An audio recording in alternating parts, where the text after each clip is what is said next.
Good morning, friends. Welcome back to Astrology Today. My name is Mel Rose, and I'm here to share daily aspects. There's a lot going on the page today, and I did a lot of discussion because there were things coming up. So I'm just going to go ahead and get on with this. Thank you for tuning in, and I'll see you tomorrow. Today is Saturday, August 20, 2022. The sun is in Leo for a couple more days, reigning supreme in the days of our lives, bringing a flair for the dramatic and a desire to be known and appreciated. Venus will remain in Leo a little while longer, bringing that flair for the dramatic into our friendly and romantic relations. Hopefully this is in terms of over-the-top expressions of love and gratitude for our beloved. Hopefully we won't send the wrong signal out of a simple desire to show off a little. The moon is in Gemini all day today. The waning crescent moon in Gemini is a time for relieving ourselves of outdated notions, attitudes, and learned behaviors. This includes language that we are aware no longer works to help us connect with others.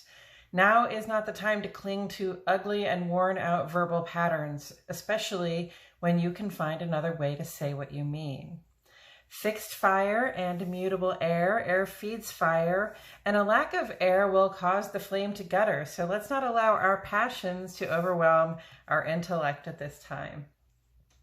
We start on the sun side of the page. This is where we explore our experience and self-expression out in the world, in our work, social, and civic lives. Mars this morning at 2:56 a.m. Central Standard Time, friends, makes ingress to Gemini and will be there through the 25th of March, 2023. You heard that right. Mars's transit in Gemini is going to last around 7 months. This will include a Mars retrograde that lasts 2.5 months. So what is it like for us when Mars is in Gemini? Now is the time we find out, friends. For one thing, we can be somewhat less focused and more likely to be starting multiple things at once. We make false starts, okay? And we may have to make a couple of tries before getting things right. It can be pretty frustrating because we feel like getting done with things quickly and then we have to retrace our steps, prolonging even the simplest tasks. This will be the case for us until the very end of October, when our sense of initiative turns retrograde. So please take advantage of all the power and purpose you have on your side at this time. Mars in Gemini is very cooperative. However, there may be a sense that things are taking twice as long as they normally would. There are a few things happening on the moon side of the page. This is where we explore the inner life. Well, there's one thing happening today, how it feels to be us and who we are and how we show up at home and among the people we keep close. So at 4:08 this morning, moon goes sextile to Venus, Taurus, Cancer, and Libra.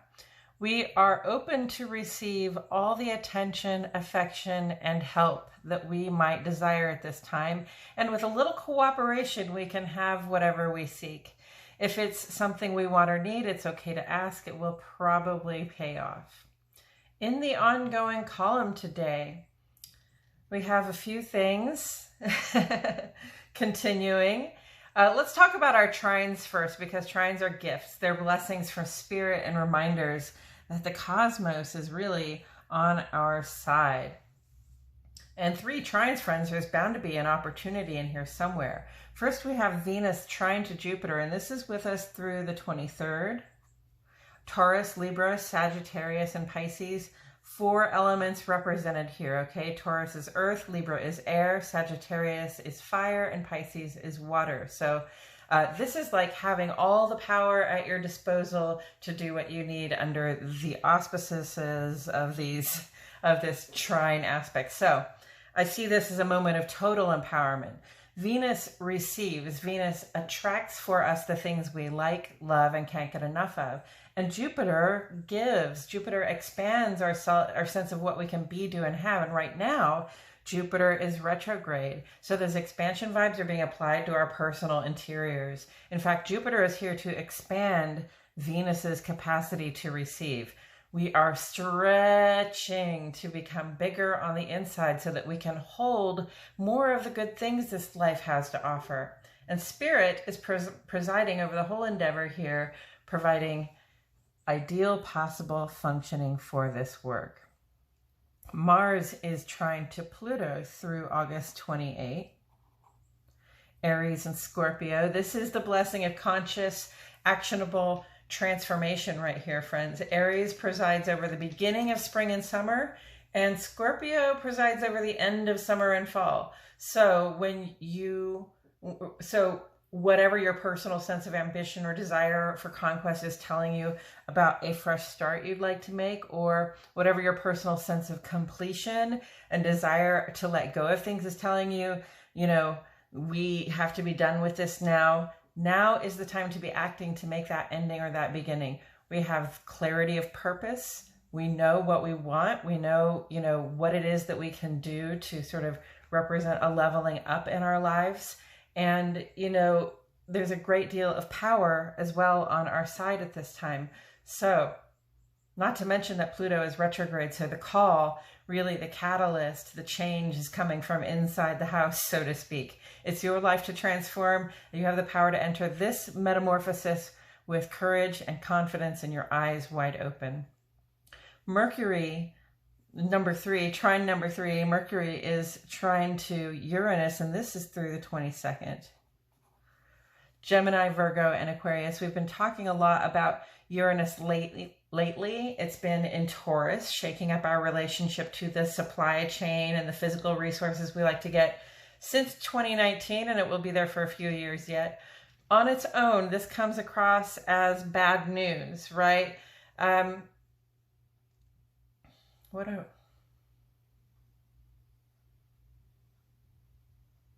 Sorry, I got distracted there, friends. So, however, Uranus is really just a reminder to remain flexible. And flexibility can be one of our most functional qualities.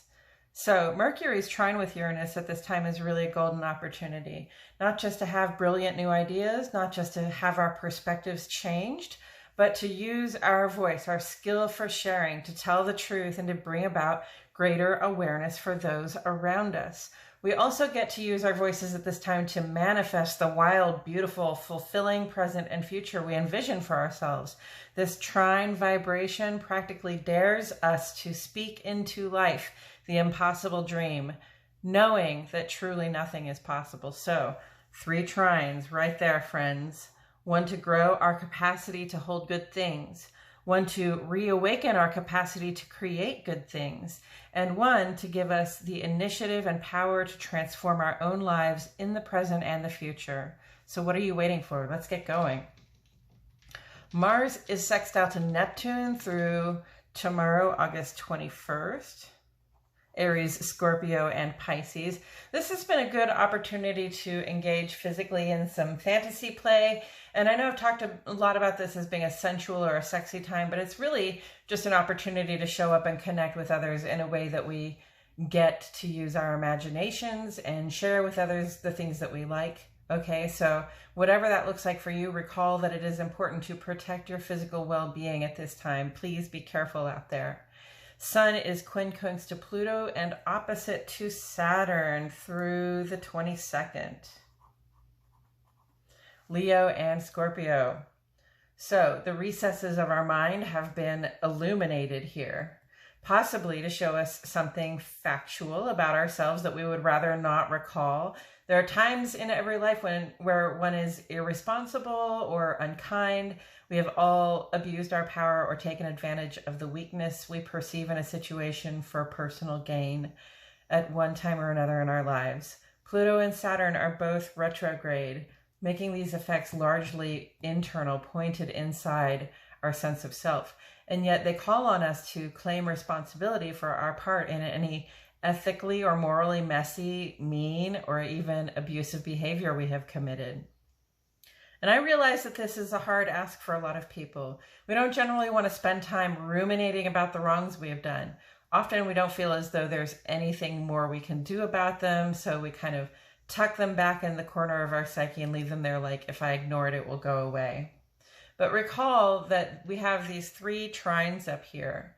What we are being shown now about our own behavior, okay, is an effect of these blessings. We seek to expand our capacity to hold all the good things life has to offer, and yet we're carrying around these heavy weights that take up space in our hearts and our minds. This is an opportunity to pull those past wrongs out and look them over. Learn what you can from them. Notice that they no longer represent who you are, and perhaps they never did.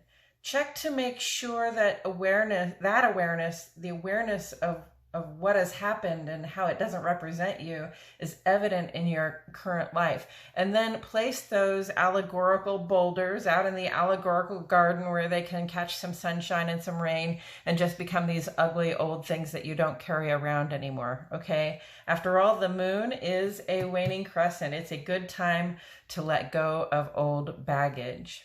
Mercury is quincunx to Saturn through today, the 20th. Gemini, Virgo, Capricorn, and Aquarius.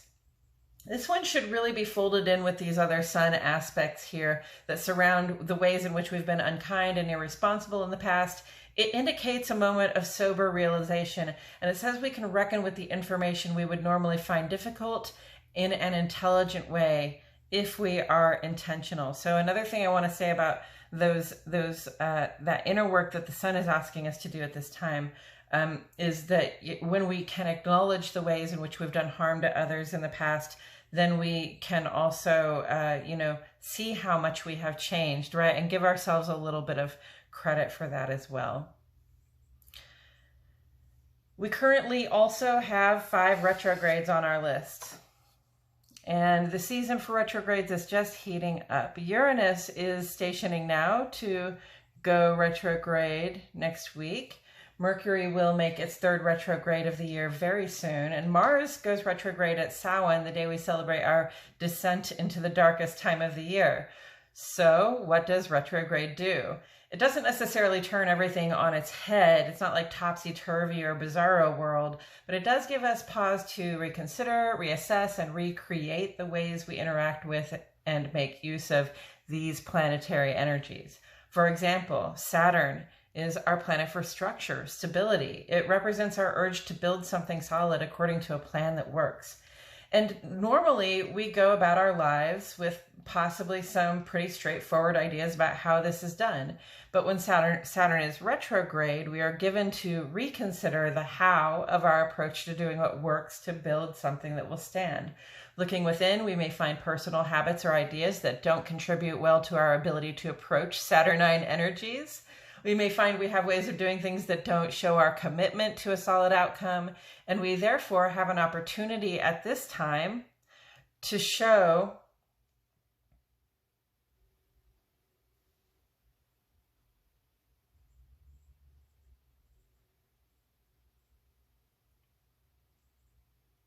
my mistake, friends. Sorry, I got distracted again. We therefore have an opportunity at this time to update our behaviors so that they reflect more clearly our commitment and dedication to creating and maintaining structures that actually work, networks with other people that actually work.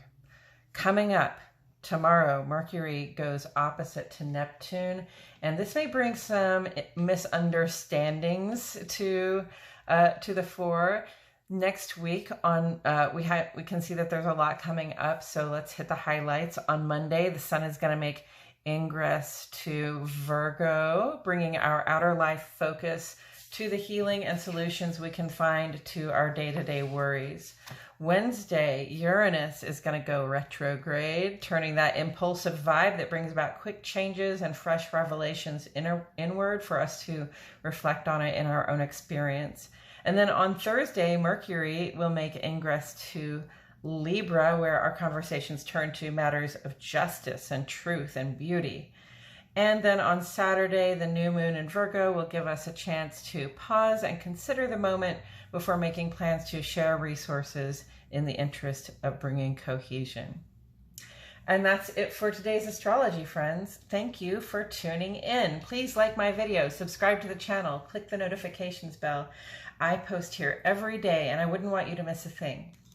For a longer, less formal version of this reading that includes further insight from Tarot, please check out my other channel, Astrology Today and Tarot with Mel Rose. The link is in the description. I appreciate you all so much for tuning in. My love and gratitude go out to each and every one of you, and I will see you all back here tomorrow for more Astrology Today.